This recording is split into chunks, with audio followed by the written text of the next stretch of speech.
ఉజ్జయిని మహంకాళి బోనాలకు అన్ని ఏర్పాట్లు పూర్తయినట్లు మాజీ మంత్రి తలసాని శ్రీనివాస్ యాదవ్ తెలిపారు. ఆలయంలో పర్యటించి ఏర్పాట్లను పరిశీలించారు.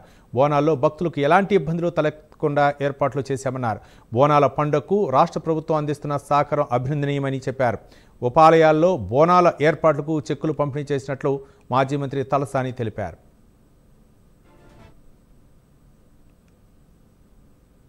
సికింద్రాబాద్ హైదరాబాద్ ప్రజలు మరి పెద్ద ఎత్తున అమ్మవారికి బియ్యం సమర్పించుకోవడానికి రావడం జరుగుతుంది. ఈ రోజు నుంచి ఆ జాతర మీకు ఎక్కడ చూసినా గానీ ఆ కోలాహలం కనిపిస్తుంది. ఆదివారం నాడు జరిగేటువంటి బోనాల ఉత్సవాలు ఉజ్జయిని మహంకాళి దేవస్థానం చరిత్రలో ప్రసిద్ధి చెందినటువంటి దేవాలయం. ఉదయం 3 గంటల నుంచి ప్రారంభమయ్యేటువంటి ఈ జాతర అన్ని ఏర్పాట్లు కూడా మరి బ్రహ్మాండంగా చేపట్టడం జరిగింది. అన్ని డిపార్ట్మెంట్ల కోఆర్డినేషన్ తోని, స్థానిక ప్రజల కోఆర్డినేషన్ తోని, దక్కన్ మానవ సేవా సమితి, ఆర్య సమాజ్, ఇంకా కొన్ని సోషల్ ఆర్గనైజేషన్స్ అన్ని కూడా వారి యొక్క సంపూర్ణమైనటువంటి సహకారం తీసుకొని ఈ కార్యక్రమం చేపట్టడం జరిగింది. ఈ రోజు కూడా అన్న ప్రసాదం, అన్నదాన కార్యక్రమాలు కూడా చాలా ప్రాంతాలలో వచ్చే భక్తులకు మరి ఏర్పాట్లు కూడా చేయడం జరిగింది. కాబట్టి మహంకాళి జాతరకు ఉన్నటువంటి ప్రత్యేకత మనందరికీ తెలిసిందే.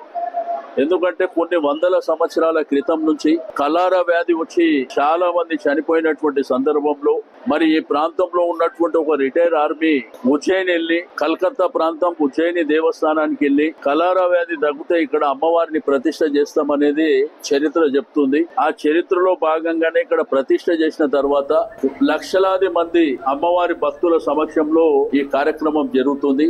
సికింద్రాబాద్